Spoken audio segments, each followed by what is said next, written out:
Hello everyone, ang tuturo ko sa inyo is measures of positions. Meron tayong dalawang data. We have ungroup data and group data. Sa mga data na ito, meron tayong tatlong ginagamit. We have quartiles, deciles, and percentiles. Quartiles is divided into 4 equal parts. Deciles is divided into 10 equal parts. And percentiles is divided into 100 equal parts. Magpo-focus tayo sa ungroup data quartiles. Ito na ang formula. We have kn all over 4. N is the total number of scores and K is number of positions.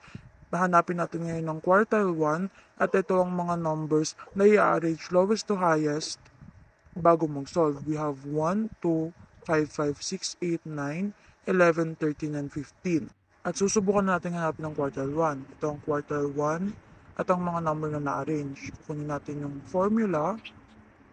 Ang K is yung hinahanap na quartile which is yung 1. At yung N, ito yung hinahanap kung ilan ng mga numbers na ito. We have 10 all over 4. So, times lang yung 1 times 10, bibigyan tayo ng 10 all over 4.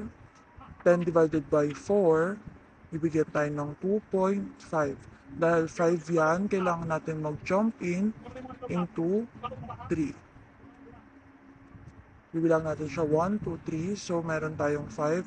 Makuha natin sagot is 5. Ang quartile 1 natin ngayon ay 5.